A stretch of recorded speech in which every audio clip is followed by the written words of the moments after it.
আমি যিসকল 1990 চনৰ পৰা 2005 চনৰ ভিতৰত জন্মগ্ৰহণ কৰিছোঁ সেইসকল বিশেষ একো নাছিলোঁ যদিও আমি খুবেই সৌভাগ্যৱান আছিলোঁ। আমি যেতিয়া সৰু আছিলোঁ আমাৰ হাত দুখন কাপোৰৰ ভিতৰত সোমোৱাই আমি কৈছিলোঁ আমাৰ হাত দুখন নাই। আমি সৰু থাকোঁতে এটা কলম ব্যৱহাৰ কৰিছিলোঁ যিটোৰ নাম নিব কলম। নিব কলমৰ ভিতৰত ব্যৱহাৰ কৰা চিয়াহীবিলাক বিভিন্ন ৰং বিৰঙৰ আছিল, যিটো বৰ্তমান প্ৰজন্মৰ হাতত দেখিবলৈ পোৱা নাযায়। আমাৰ দিনত এক হাত লম্বা কলম পোৱা গৈছিল। সেই কলমবিলাক কাটি কাটি আমি সৰু সৰু কলম বনাই লৈছিলোঁ। আমাৰ দিনত আজিৰ নিচিনা ইমান দামী দামী মেকআপ নাছিল।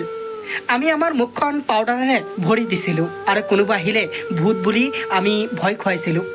ৰাতি যেতিয়া ৰাস্তা দি খোজকাঢ়িছিলোঁ তেতিয়া আমি ভাবিছিলোঁ চন্দ্ৰটোৱে বাৰু আমাৰ লগত কিয় যায়। কাৰেণ্টৰ ছুইচ অফ নকৰি মাজবাকত ৰাখি কি হয় বুলি আমি পৰীক্ষা কৰিছিলোঁ। আৰু স্কুলত যোৱাৰ সময়ত আমি সকলোৱে দৌৰি দৌৰি স্কুললৈ গৈছিলোঁ। আৰু আমি সকলোৱে কিমান যে কম্পিটিশ্যন কৰিছোঁ সেয়া হয়তো আপোনালোকক ক'বই নালাগে। আৰু ক্লাছৰ সকলোৰে কলমবিলাক একলগ কৰি আমি টুকাটুকি কৰিছিলোঁ আৰু সকলোৱে চেষ্টা কৰিছিলোঁ প্ৰথম হ'বলৈ। কেৱল এয়াই নহয়, আমি সৰু থাকোঁতে শ্ৰেণীকোঠাৰ ভিতৰতেই বহীৰ পাতৰ সহায়ত আমি কিমান যে চোৰ পুলিচ খেলিছিলোঁ সেয়া হয়তো আপোনালোকৰ সকলোৰে মনত পৰে। সেই সময়ত যদি বিভিন্ন ৰং বিৰঙৰ আইচক্ৰীম আৰু নাৰিকলৰ আইচক্ৰীম যদি আমি খোৱা নাছিলোঁ তেতিয়াহ'লে আমাৰ শৰীৰৰ পৰা গৰমেই যোৱা নাছিল। আৰু যদি কেতিয়াবা আকাশেদি কেতিয়াবা হেলিকপ্টাৰ গৈছিল তেতিয়া আমি সকলোৱে ওপৰৰ পিনে চাই হাঁহ কৰি আমি চাই আছিলোঁ। বিদ্যালয়খন ছুটি হোৱাৰ পিছত আমি সকলোৱে দৌৰা দৌৰিকৈ ঘৰমুৱা হৈছিলোঁ।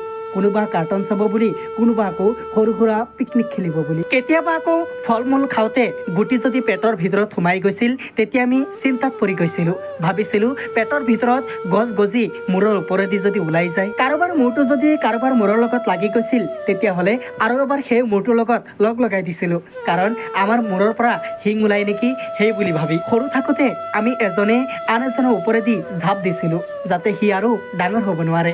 কেৱল সেয়াই নহয়, আবেলি হোৱাৰ লগে লগে গাঁওখনত এটা মেলাৰ পৰিৱেশৰ সৃষ্টি হৈছিল। লুকা ভাকুৰ লগতে আমি ডাংগুটিও খেলিছিলোঁ। কিমান যে ক্ৰিকেট খেলিছিলোঁ সেয়া হয়তো ক'ব নোৱাৰোঁ। তেতিয়া গৰম দিন আছিল, ঘৰৰ পৰা যাব নিদিয়ে, পলাই পলাই ইমান গৰমৰ মাজতো আমি ক্ৰিকেট খেলিবলৈ গৈছিলোঁ। সেয়া আছিল 1990 চনৰ পৰা 2005 চনৰ ভিতৰত জন্মগ্ৰহণ কৰা মানুহবিলাকৰ জীৱন। আমাৰ দিনত ডিচেম্বৰ মাহটো আমাৰ কাৰণে খুবেই এটা গুৰুত্বপূৰ্ণ মাহ আছিল। ডিচেম্বৰ মাহৰ শীতকাল আৰু গৰমকালী দিনবিলাক আমাৰ কাৰণে খুবেই আনন্দদায়ক আছিল। শেষৰ দিনকেইটা আমাৰ কাৰণে অলপ বেয়াও আছিল। ইয়াৰ একমাত্ৰ কাৰণ আছিল ডিচেম্বৰ মাহৰ 31 তাৰিখ দিনটোতেই আমাৰ বিদ্যালয়ৰ পৰা ৰিজাল্টবিলাক ওলাইছিল। কিন্তু বৰ্তমান মাৰ্চ মাহৰ শেষৰ ভাগতহে এই বিদ্যালয়ৰ ৰিজাল্টবিলাক ওলোৱা হয়।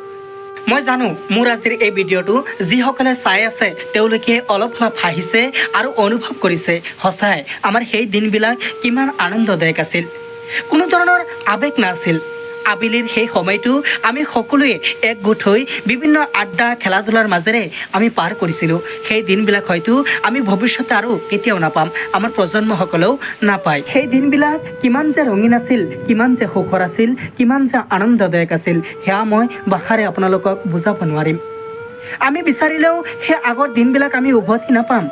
আমাৰ প্ৰজন্মসকলেও সেই দিনবিলাক নাপায়। আমাক আজিও সেই দিনবিলাকৰ সেই স্মৃতিবোৰ আজিও মনত বৰকৈ খুন্দায়। এয়াই হৈছে আমাৰ জীৱন, এইটোৱে আমাৰ জীৱন প্ৰণালী। এনেকৈ আমাৰ জীৱনটো চলি থাকিব। এয়াই হৈছে আমাৰ জীৱন। বন্ধুসকল, ভিডিঅ'টো যদি আপোনালোকৰ ভাল লাগে তেতিয়াহ'লে ভিডিঅ'টো শ্বেয়াৰ কৰিবলৈ একেবাৰে নাপাহৰিব।